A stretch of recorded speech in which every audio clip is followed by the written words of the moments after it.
निराशा के अंधकार में प्रकाश, बाइबल से आत्मिक शक्ति पाने के तरीके। क्या आपने कभी खुद को पूरी तरह से निराश और अकेला महसूस किया है? क्या आपके जीवन में कभी ऐसा समय आया है जब समस्याओं का पहाड़ आपके कंधों पर आ गया हो और आप यह सोचने लगे हो कि इससे बाहर निकलने का कोई रास्ता नहीं है? इस वीडियो में हम बाइबल की उन प्रेरणादायक कहानियों को देखेंगे जो हमें निराशा से लड़ने और आत्मिक शक्ति प्राप्त करने में मदद करती हैं।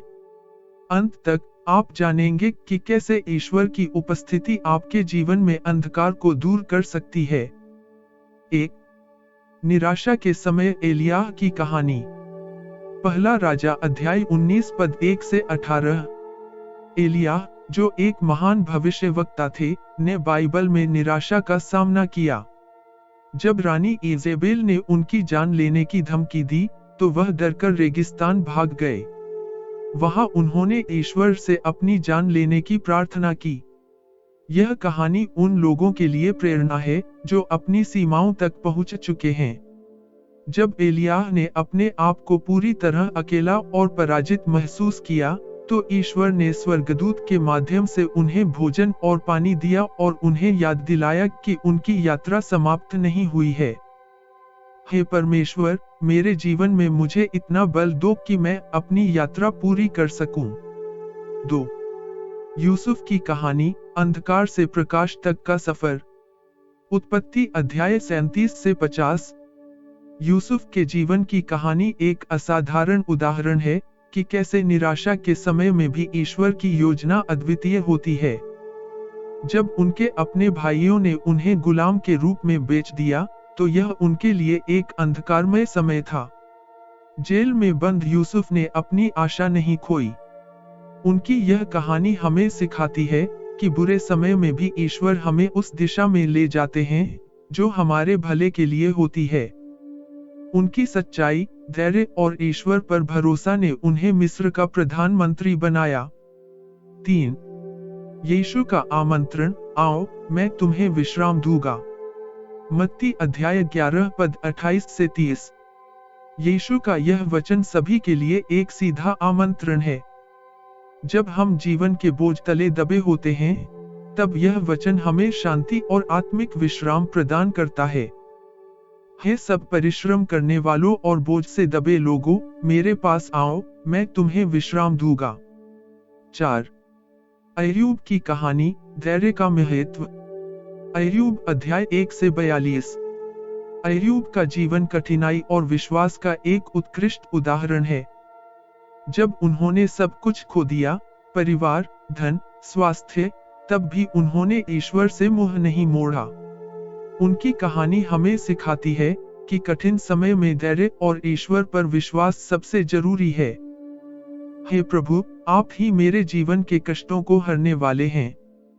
5. पतरस का विश्वास और डर। मत्ती अध्याय 14 पद 28 से 31। पतरस ने यीशु के कहने पर पानी पर चलना शुरू किया, लेकिन डर के कारण डूबने लगे। यह कहानी हमें यह सिखाती है कि जब हम अपनी समस्याओं पर ध्यान केंद्रित करते हैं, तो हम असफल होते हैं। लेकिन जब हम ईश्वर पर भरोसा करते हैं, तो वह हमें बचाते हैं। हे प्रभु, मुझे आपके प्रति विश्वास बनाए रखने में मदद करें। 6. पौल और सिला की आराधना जेल में। प्रेरितों के काम अध्याय 16 पद 25 से 34। पौल और सिला की कहानी कठिन समय में प्रार्थना और स्तुति की शक्ति को दर्शाती है। जब उन्हें जेल में डाला गया, तब उन्होंने निराश होने के बजाय प्रार्थना और स्तुति की। उनकी आराधना ने जेल के दरवाजे खोल दिए। यह कहानी हमें यह सिखाती है कि कठिन समय में ईश्वर की स्तुति करना हमारी आत्मा को मुक्त करता है। 7. हन्ना की कहानी, निराशा से प्रार्थना तक। पहला शमूएल अध्याय 1 पद 10 से 20। हन्ना, जो वर्षों तक संतानहीन थी, ने निराशा में प्रार्थना की। उसकी प्रार्थना इतनी सच्ची और गहन थी कि ईश्वर ने उसे पुत्र का आशीर्वाद दिया। हन्ना की कहानी हमें सिखाती है कि ईश्वर हमारी प्रार्थनाओं को सुनते हैं और उत्तर देते हैं। 8. दाऊद की भजन गाथाएं।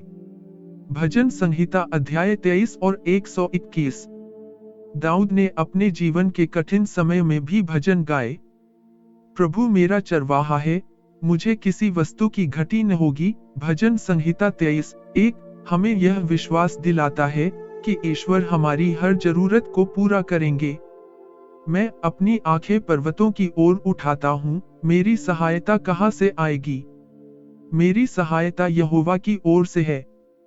इन कहानियों से हमें यह सीखने को मिलता है कि निराशा के समय ईश्वर हमें कभी नहीं छोड़ते। वे हमारी मदद के लिए हमेशा तैयार रहते हैं। प्रार्थना। हे यहोवा, आप ही हमारी चट्टान और उद्धार हो। जैसे भजन संहिता में लिखा है, प्रभु मेरा चरवाहा है, मुझे किसी वस्तु की घटी न होगी। आप हमारे मार्ग को उजाले से भरें और हमें हर कठिनाई से बाहर निकालें। हमें विश्वास और धैर्य बनाए रखने में मदद करें। यीशु मसीह के नाम में, आमीन। लाइक और सब्सक्राइब करना न भूलें।